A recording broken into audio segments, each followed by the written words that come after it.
Hi, it's Professor Green, and let's go ahead and get into Chapter 11, the International Monetary System.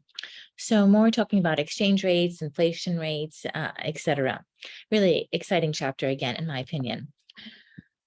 So the learning objectives for this chapter include describing the historical development of the modern global monetary system. So how did we get here? We're going to talk a lot about gold and the improvement of international trade. We're also going to explain the role played by the World Bank and the IMF in the international monetary system. Move towards the light so you can see me a little better. We're going to compare and contrast the differences between a fixed and a floating exchange rate and how at one point many countries did have a fixed exchange rate, but now most countries in developed worlds move with a floating rate. Identify exchange rate regimes used in the world today and why countries adopt different exchange rate regimes. Again, using exchange rates as well as inflation to help move economies forward. We're going to understand the debate surrounding the role of the IMF in the management of financial crises. So again, talking about how the IMF has really shifted its goals and ideas since when it was first developed at the end of World War II, and how some people then criticize that the IMF is not doing really what it was designed initially to do. And lastly, we're going to explain the implications of the global monetary system for management practice and how you can implement those ideas and learnings in this chapter on an everyday basis. So did the IMF really help Egypt, right? So a super interesting case study because Egypt, as you know, in the Middle East has had its ups and downs, right? For decades, for hundreds of years, right? They do well and then they don't do so well. And so in 2013, after they had a military coup, they had a new president, and he really promised to fix Egypt's economic problems. Egypt had a low economic growth rate, they had high unemployment, and a large trade deficit. So obviously they were in a good amount of trouble.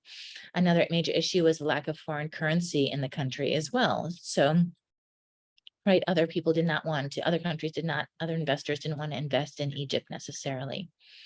So the government applied for an IMF loan and they qualified of $12 billion if the Egyptian government agreed to economic reforms, including liberalizing the exchange rate. And if you'll remember from the previous chapters that the IMF is often criticized for having very stringent rules.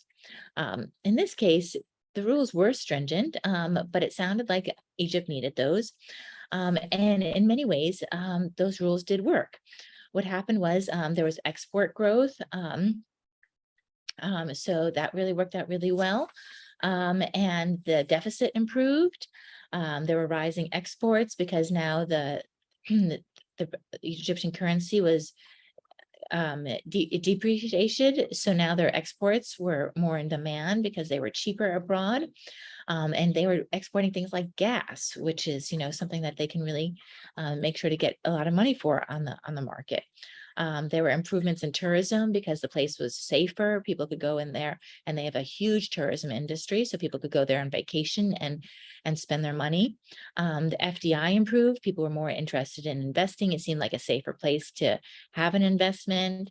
And inflation and unemployment went down. All good things. At the same time, if you lived in Egypt, unfortunately, there was a much lower standard of living.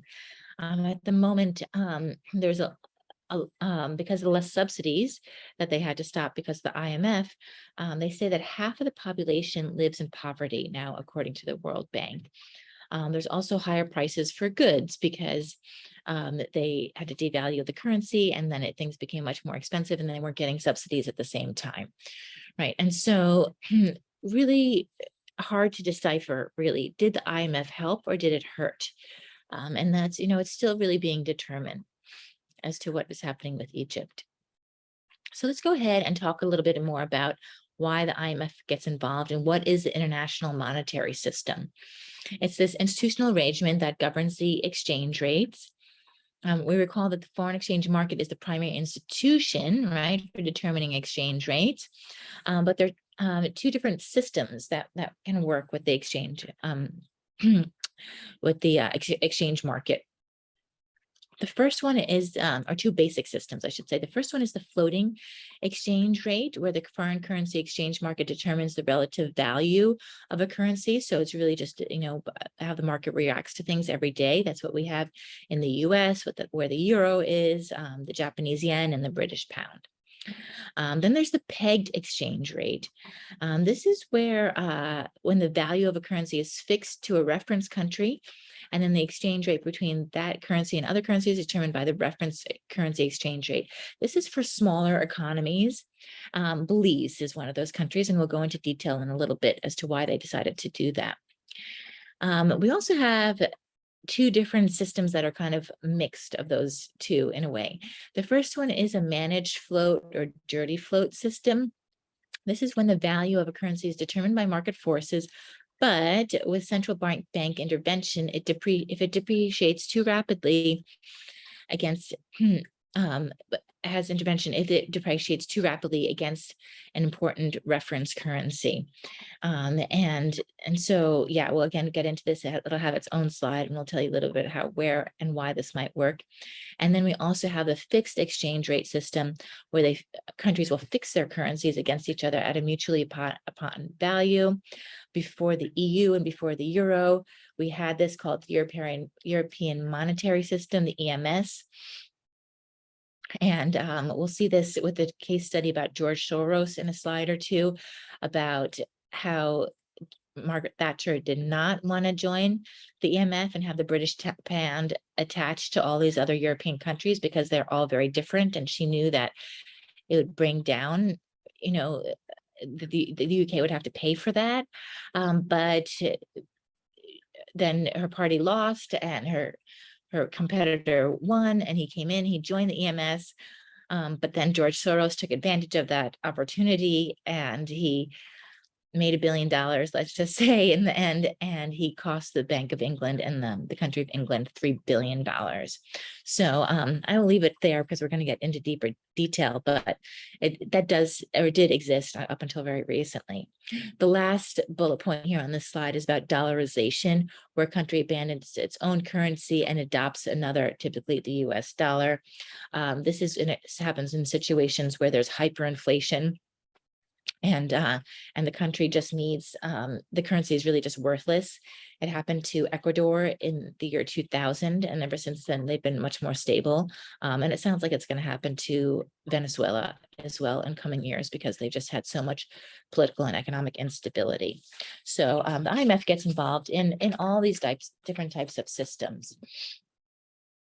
Let's first do some history before we get into these different types of systems. The first thing is the gold standard. So what is the origin of the gold standard? It dates to ancient times, right, when gold coins were a medium of exchange, a unit of account, and a store of value.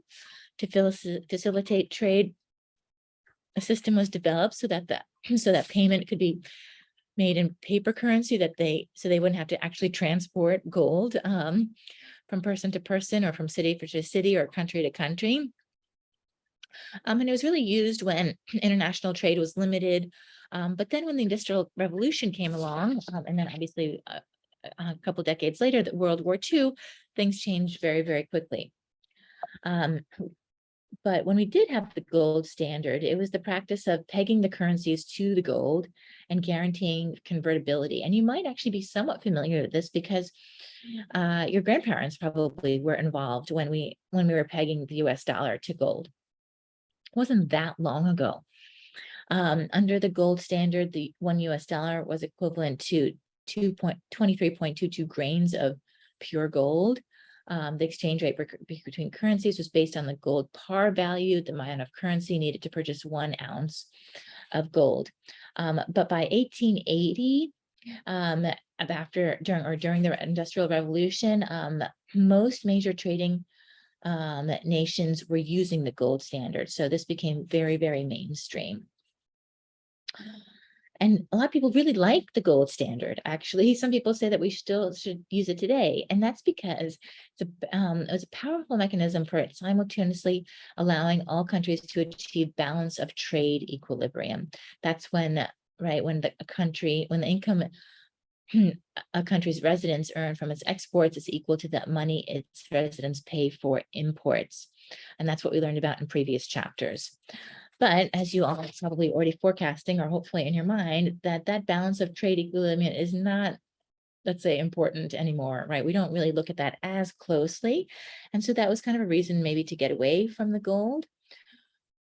What happened here between World War I and World War II is that the country started regularly devaluating their currency to encourage exports, right? Which is exactly what we accuse China of doing today, ironically, that we did it decades ago.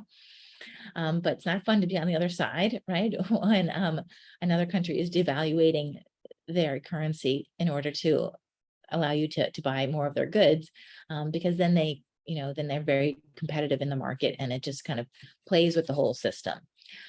So what happened here in 1918 to 1939, because people were playing with the system, confidence in the system fell.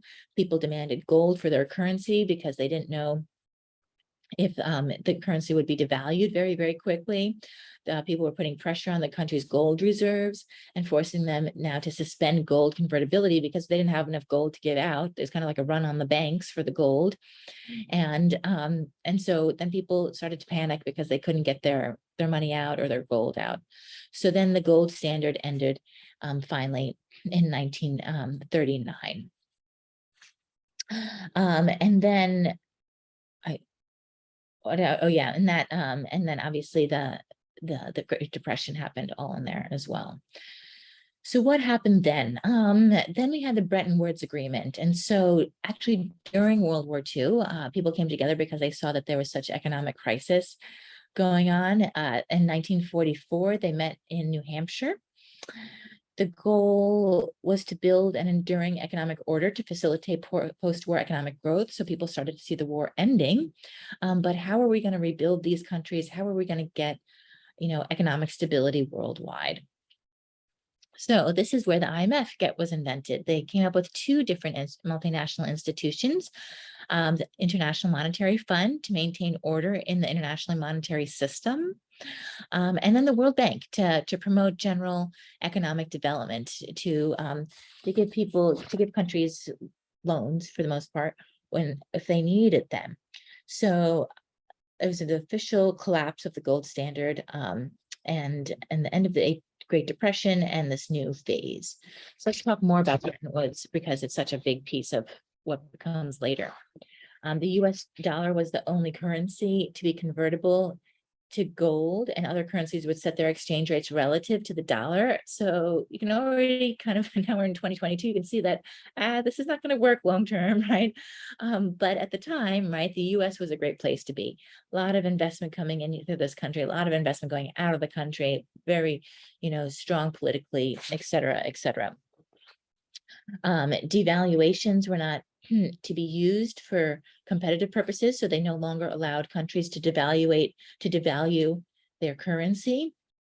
And a country could not devalue its currency by more than 10% without IMF approval. So again, they were allowed to, like we saw with the opening case, Egypt was forced to do that, but that was only kind of in extreme situations, because if a currency became too weak to defend, then they needed to give the country an option to devalue the currency. So let's do two more slides about Bretton Woods, and then we'll end this part and start with part two.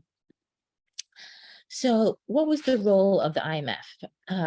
There were like two main pieces, I guess you could say: discipline and flexibility. Discipline, as we talked about with Egypt already, right? Really trying to get these countries back on their feet. It stops competitive devaluations, as we said, brings stability to the world trading environment. So you're not wondering if the currency is going to be devalued by a government. It also imposes monetary discipline on countries, thereby curtailing inflation. Some people say that it could be too inflexible, as we've seen. It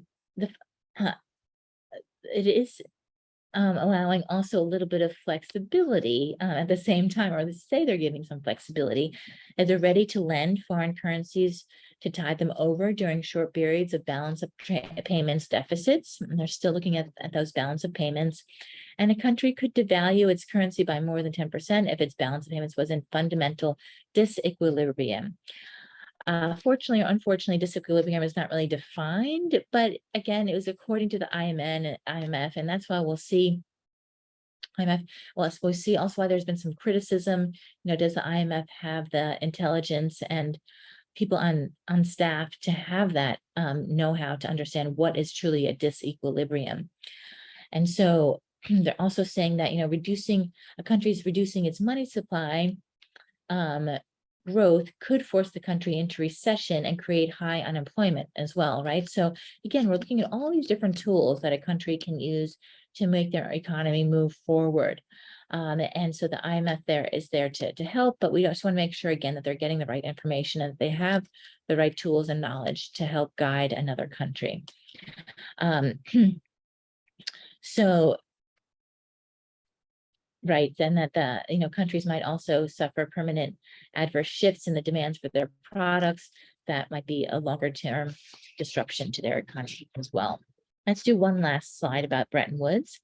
So what is the role now of the World Bank, the other organization that was created during Bretton Woods? Its initial mission was to refinance rebuilding of post-war Europe, right? As we saw that, right, so much of Europe was destroyed during the war.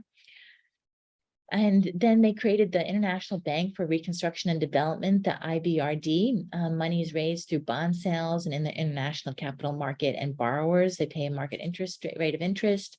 The bank's cost of funds plus a margin for expenses. And so this was all set up to help Europe.